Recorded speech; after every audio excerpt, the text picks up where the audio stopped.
Hello, everyone, and welcome to the General Election Forum of Peabody's Light Commissioner candidates. On behalf of the Peabody Area Chamber of Commerce, I'd like to thank you all for being here today. Thank you to today's moderator, David Olson, editor with the Salem News, and also board member with the Peabody Area Chamber. Thank you also to today's forum sponsors, the City of Peabody, the Salem News, and Peabody TV, who's behind the scenes recording today. Without further ado, I will introduce our Light Commissioner candidates. We have on Zoom with us today, Melvin and Tracy Valletti. Thank you for being here. We have our two incumbent Light Commissioner candidates who were not available to be here on Zoom with us today, Tom Paris and Bob Wheatley. I'll now hand it over to Dave to review the format and to get us started. Thanks, Dave. Sure. With two candidates here, we're going to kind of keep it very informal. It's more of a forum. We'll give you each a chance for a 2-minute opening, and then we'll get right to the questions, and we'll switch back and forth. So why don't we start with Ray Melvin? Why don't you take 2 minutes and tell us what made you decide to run? Okay. Hi, Dave. Thank you for hosting this forum. My name is Ray Melvin, for all the voters out there. I am a longtime Peabody resident. The reason I chose to run third time is because I love community service. Number one. Number two, I have a background I think that serves me well, that I can make very good decisions when it comes to electricity. I'm a 40-year electric utility professional for Eversource Energy. I think the experience and education that I have bringing to this board will help them to go into the future with obtaining some of the goals for carbon neutrality by 2050, which has been set forth by our government. I also believe that I can help the PMLP and other Peabody residents by one of my other ideas is offering a Wi-Fi system, much like other municipals have in Massachusetts. Different things like that I think I can bring to the board and the Peabody residents. Thank you. Tracy Valletti. Sure. Thank you very much for putting this together again. I appreciate PATV and Beth and David for doing this. I also want to thank the future viewers who will be watching this, and Ray for attending and being present today. We both obviously see the importance of attending this forum for the voters. My husband and I have lived in Peabody for 30 years. We've raised our 3 children here, and I'm a small business owner. I'm a gerontologist and have been in healthcare for many years. I care about the community, and I've been a former library trustee. I like giving back to the community, and I want to do so now serving the PMLP. There are 4 reasons why I'm voting. Why I'm running. The peaker plant is a polluting fossil fuel plant, and I want to stop it. That has not changed. That's been my message pretty clearly since the very beginning. I want to bring green energy solutions to Peabody's energy problems. And as the only person who has a healthcare background, I realize that this polluting plant will have on the residents who live in and around Peabody. Those who live near this type of fossil fuel plant have increased respiratory illnesses. And just like everyone else, I want to keep low rates. And we all, I live here, my family and my friends live here. And by thinking ahead, I think we can maintain that. Thank you very much. Thank you. Beth, I believe we have a statement from Tom Paris. Yes. So from Tom, it says, "Dear Beth, thank you and the Peabody Area Chamber of Commerce for putting together this virtual debate involving the PMLC candidates. Unfortunately, due to health issues, I will not be able to participate today as scheduled. I do want to say that I am running for re-election so that I can return to the Light Commission and use my knowledge, experience, and commitment representing the voters of Peabody in setting policy, direction, and rates at our Peabody Municipal Light Plant. Under the direction of the present Board of Commissioners, We have maintained the lowest residential rate and have maintained the highest reliability of service for as long as I have been a commissioner.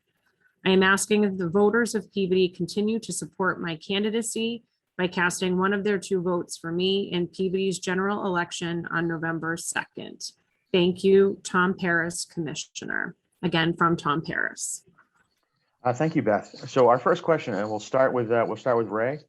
What do you see as the primary role of a light commissioner? Like, if a resident asks you, what does a light commissioner do? How would you answer? That's very good, because a lot of them have been asking me that question. The light commissioners are a governing body of five people with various backgrounds, mostly none of which have any utility background experience. They set policy, they vote on budgeting issues. They do not set electric rates. Okay, electric's bought in bulk by MEMWEC, so they don't keep the rates low by virtue of them saying we're going to keep them low. They're based on budgeting issues, and they vote on them, which I understand. That's clearly understood that's a factor in the rates. But as far as that goes, that's about all they do. They can hire and fire the top management people if they don't think that they're doing a good job. They have 1 meeting a month that they meet. And to be honest with you, I don't think that's enough. I think they need more time and they need more involvement, and especially with all the issues we have going forward. But that's what they do primarily. Thank you. Tracy. Thank you. Yes, and very much like Ray, I've been asked many times as I'm door knocking and talking about this. A lot of people didn't even know we had commissioners. It is a governing body, like I was involved with the library trustees, and basically we're responsible for we're a governing body setting policies and voting on that, and looking over the financials and making sure that they're aligned with our mission. And as Ray mentioned, we do oversee the director and any issues within. I realize that it's a very changing time, as Ray mentioned also. We have a lot to do. I agree that there's probably going to be more time that needs to be spent on the climate issues that we're facing and how we're going to move forward. We have a lot of work to do, and I do believe that we're going to have to step up and provide more time for the commissioners to work on these issues. Thank you. And we go right back to you for this next question. And we've already heard a little bit about your feelings on this topic. But what is your stance on the peaker power plant? And do you think it's a done deal? Is this definitely going to be coming to Peabody? Well, I hope not. I am still with a group of concerned citizens on the North Shore, and we have weekly meetings on ways that we can reach out to governing bodies and trying to get our voice heard. I do hope that it gets overturned and that we move forward in a different direction. There have been studies done through Stratagen on Long Island peaker plant that was supposed to be done, and they decided to move forward in a different direction with renewables because they realized the millions of dollars that they would be losing by moving forward with a fossil fuel plant versus a renewable. My hope is with all the people, the environmentalists and other healthcare professionals that have written to the government, that they would listen to us and change the course of direction. Thank you. Ray. You're still on mute.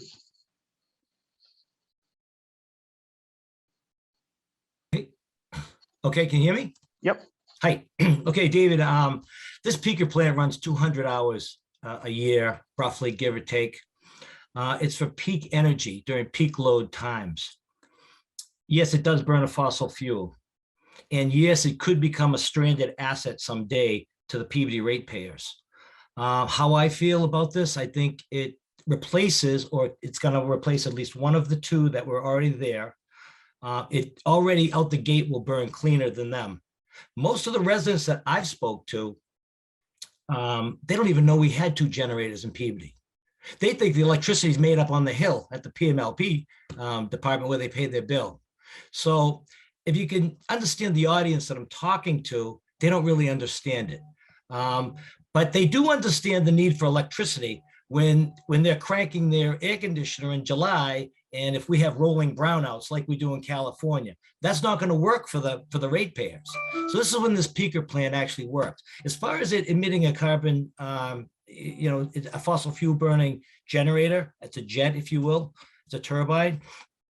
I don't feel that impact is as big as we all burn. I mean, you probably burn gas or oil in your home. We all do. We all burn fossil fuels. Everyone does. So, I mean, I think that's a much bigger picture here than a generator that runs 200 hours a year. And yes, so what I want to see happen with that generator is it burn hydrogen over time. I understand through MEMWEC folks that right out the gate after that's built, it'll be able to burn 10% hydrogen. And by the year 2030, it should be capable of burning 70% hydrogen. Hydrogen is made in a lot of different ways. I think it's a cleaner burner. I think that's what we should strive for. If we get rid of this peaker plant right now, it's going to cost $10 million of ratepayer money. So I feel as though we should look at solving the problem. I don't think it's going away. An injunction would be the only thing that takes it away. And it's an election year. Governor Baker, I don't think is going to make that choice. So I think we should deal with the problem that we have in front of us. Neither me nor Tracy voted for this, but I think it's here now. And I think that's how we have to deal with it. Okay, and now follow up. We start with you again. I mean, we talked about, neither one of you voted for it, and a lot of people don't really know that it was there, that the others were there in the first place. No. One of the common threads of complaint in this whole process is a lack of transparency on part of the Light Commission, the current Light Commission. Yes. How can the Light Commission be more transparent on projects like these so that the public is not, I think, caught off guard very late in the process? Well, David, the commission have outwardly said that they like to fly below the radar. I think that's the worst thing you can tell the ratepayers, especially people that are paying a little meager salary to a light commissioner that wants to do something good, that's hopefully there to do something good. That's the last thing they want to hear. I feel as though these meetings should be televised or recorded and then either streamed or played through YouTube so that there is transparency. They don't have many big issues down the Light Commission plant. Believe me, there's not huge issues, but that one being one of them, they should have been really forthwith, and they should have came out to the ratepayers and say, hey, look, this can be a good thing for us. This only runs 200 hours a year. This is this. They should have showed how they want to, burn the afterburn gas, how it's going to be cleaned and cleansed. And I believe if they package that the right way, I don't think it would have been an issue when it first arrived here in January. Because the people that I'm talking to, even the people who live around the plant, that plant has never been a bothersome to them. The ones that do know the plant, the majority of them don't even know we have peaker plants. I know, and I've known for a long time because that's my background, that's my business. And I was always, of the curious type to see and learn, about why these rates are so low, which people will lead me to another topic of conversation down the road. Great. Thank you. Tracy, sorry. Tracy. Sure. So like you said, Ray and I both weren't here when this project was voted on. And if I were there sitting in that seat, I would have advocated for the EIR and the HIA to be done so that we could understand the health impact that it would have on the area. But they didn't do that. They chose to go the easy way and circumvent any kind of public conversations. They need to be really visible in the community and listening to those that they serve. The pillar of being elected is listening and in being out there, and not just the people that are in this small circle influential people in the city. It is knocking on the doors. And, you know, with an election, like Ray said, you know, I've been knocking on doors, and I almost won that section, that ward that has the peaker plant. I nearly topped that. And so clearly that they have an issue with this polluting plant in their neighborhood. I think we need to do more. We need to listen to them. We need to go outside those circles. We need to commissioners who are actively seeking ways to engage, because it is a core pillar of serving the public. And Ray and I are both we're both here today, and this is part of what we're doing. And this is just an example of what I'm willing to do. You need to have engagement. You need to have minutes that are always uploaded, and now they are after pushing. So they're starting to put them on online.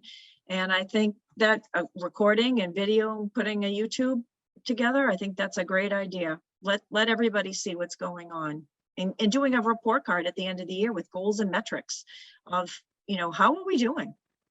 How does the public feel? So I think having that level of engagement is important.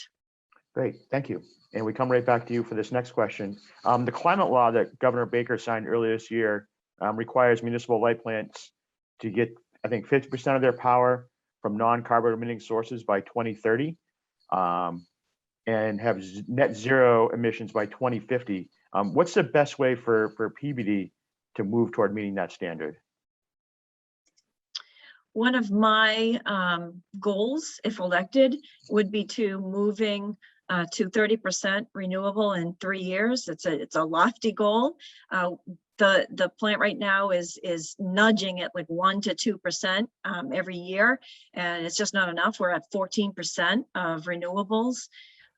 We need to start now. This project that they're doing to just circle back is not moving us forward. So one of the other ways of doing this and achieving it is by being part of the Green Community Coalition. So we can advocate for those dollars, those grants, and helping us achieve those metrics. And there's a roadmap within that. So to help guide us, that we have to be part of that Green Community Coalition so that we can achieve those standards.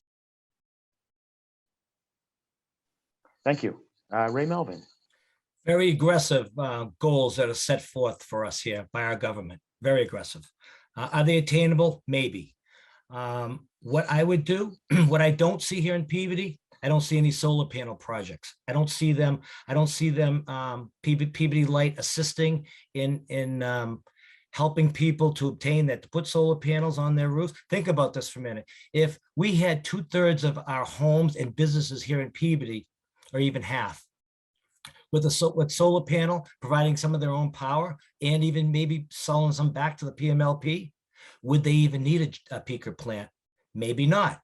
So renewable energy, that's one of them. There are other things that we can do too here, not just a solar panel project, but it's very aggressive. There's other things like the electric vehicle charging stations. We're talking about building a garage downtown Peabody, putting solar panels on the roof to provide energy for the charging stations, which the vehicles that are now not going to be emitting any carbon gases. So, but it's kind of a vicious circle in a sense. Fossil fuels are going to be around for quite some time, and it's a very aggressive schedule that they set forth for us. But as a light commissioner, I feel as though we have to start the conversation somewhere. We have to have a starting point. I don't believe they have a starting point yet down at Peabody Light. When I go down, when I attend some of these meetings, I don't know, it just looks like a half an hour and out the door. That's not what I'm going to do. I plan on addressing these issues and seeing how a small municipal can start attaining some of these goals like that. For instance, you see, I work for Eversource. We have solar panels all along the Mass Pike. I'm sure most of you here have driven down the Mass Pike. If you've seen them and noticed them, they've partnered with people to attain that. They have, I believe, it's they generate 1.9 megawatts, and they have a capability between that and the Framingham installation and the Natick installation, as much as 6 megawatts they can generate on these. and the return on investment is somewhere around 4 to 5 years. I think that's great. I think that's awesome. I think that's the direction we should look at. We do have a stretch of highway running through Peabody, 128. It runs east to west. A great choice for a spot. Okay, now one of the, you mentioned rates before, and Peabody does enjoy some of the lowest electricity rates Yep. in the state. But a lot of what we're talking about today also, the improvements could cause rates to climb in the short term as investments are made in things like solar power. And how do you balance keeping rates low now in the short term with making the kind of improvements that are going to Okay. move the state towards its goal later on? Okay, so Peabody rates, part of which we do have a peaker plant, which helps supply energy during the peak load times. That in itself keeps some rates down, because if we had to go outside and buy this power in July and August, they're going to pay a lot of money for the power. So that's one thing that keeps the rates low. So what I'm talking about is solar panel project. So say you have a project where, I don't know, say you get as many as half the people. It's not for everybody. So say you offer them some incentives along with the government, some credits, some tax credits from the government, maybe some money back from the PMLP. And so if we already have low rates and people can generate some of their own electricity, the need for that demand will actually be less. So down the road, when everyone has electric vehicles, which we're going towards, this is the stuff that I'm aggressively seeking, but it's going, it's happening. We need to find that electricity somewhere. So will Peabody be able to provide all electricity? Peabody is basically a distribution company. We don't generate other than the peaker plants. We have substations that bring electricity in from other grids and other electric companies. They wheel them through their lines, through distribution, through generating stations. But maybe down the road, I guess there's always a potential of even them generating stations going up on their prices as well. Another thing that keeps Peabody's rates low is their investments. They're invested in the Berkshire Wind project. They have even investments in Seabrook Nuclear. So their investments, which were made a long time ago, actually help and aid in keeping their rates low currently. Okay. Tracy Valletti. So we have a lot to do in order to continue to keep the rates low, because fossil fuel prices, which is the bulk of what we're using, is going to continue to climb. We're going to be relying continually on OPEC and foreign governments to determine the rates. By improving our own infrastructure in the city, by getting these community grants, and by the ability to do projects and do solar arrays and municipal buildings and microgrids like Ray was talking about, this is going to offset all of our own costs. We need to start focusing on what we can do to improve ourselves versus relying on all these other projects and foreign bodies. That's going to, we know that oil prices, gas prices are going to go up. We know that it's targeted to go up. If we continue to use these fossil fuel products, we're going to experience higher rates. Renewables are decreasing every single day. And as you asked, David, how are we going to, these projects are for sure going to cost money, but yes, the return on investment is going to be quickly realized. The return on the investment will be quicker than I think people, it will be surprising on how quickly we're going to realize this. We need to start doing this, as Ray said, like now. We cannot wait anymore. These things are happening. And we need to just react to it, because right now we're at a very, very horrible stage of where we're going to be impacted by this peaker plant and with the fossil fuels, and that the project cost of this is 85 million, with bonds out there for 170 million. So this is all going to impact us as ratepayers and taxpayers. Great, thank you. And our last question, other than participating in meetings, can you outline what your specific approach to constituent services will be? Not as a panel, but as an individual light commissioner. How will you approach keeping in touch with the people who voted for you and those who didn't actually? So we start with Tracy. So in order to keep engaged is being out there in the public eye, is going to community events. There's a lot of community events throughout the city, and going and talking to people and going into the neighborhoods. I have explored so many wonderful neighborhoods in Peabody and talking to people that I just have never met. And I would continue to do that because that's the only way, by having feet on the ground, by listening to people. But you got to get outside the circle of the people that because they have similar interests and similar beliefs. But you have to go out there, and I want to do a report card of these are the goals, and annually, I think that we should be measuring these things and going out and telling people, we listen to you, and this is how we're doing. I think that's the only way that we're really going to create a unified and engaged community, and working with other departments as well. We need to come together and unify as a city entity, so that we all have the same master plan and we can move forward together. Thank you. Ray Melvin. Yes, I agree with Tracy. Community involvement is definitely key. I think education and knowledge to the voters, ratepayers, if you will, is important. I personally have educated a lot of them. They said, oh, wow, I didn't know that. And I think when somebody is armed with a little bit of knowledge of where their electricity comes from, and how they can maybe conserve electricity and think about the future.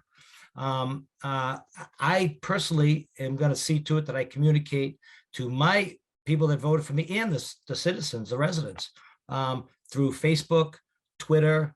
I have already started a YouTube page, which I will communicate to them. I also want to have the meetings televised, even in the simplest form, recorded and upload to YouTube if people want to see and hear. Most people aren't going to go down and attend the meeting. But I do believe that all them forms of media are a good way to reach out to people and educate the people. 90% of the people don't even know who their commissioners are. I think that is sad. To me, that saddens me, because they're paying them a salary and they're getting benefit from this. They should know who their commissioners are. They don't know who all. Some of them might just know one. I think they should know all five, and I think they should all be out there, and they should be communicating this and making people a part of it, making them a part of not just being the problem, but making them a part of the solution. And when I say that, that means, like, energy conservation. That's one thing. People, and I say this to people, they say, oh, we don't need to worry about that. Our rates are low here in Peabody. You know what? And them are the people that go out and vote for people that are in office that they don't even know. But you know something? I'm going to tell you when they will know. They'll know if their rates go up. They'll know when the fossil fuels go up, and they'll know when their rate bill gets higher. And that's when they'll open their eyes. I want to open their eyes now and say, now is the time. Now is the time you need to be educated and understand about electricity and where the future of our electricity is going. And we need some educated light commissioners to do that. Great. Well, thank you both. This was a good back and forth. Good. Yep. Be able to go a little bit more deeply into some of the topics than we did the first time around. So thank you both for participating. And just a reminder, I want to thank Peabody TV for putting this on, and remind everybody to vote on November 2nd. So thank you very much. Thank you, David. Thank you very much. Thank you, everybody. Thank you.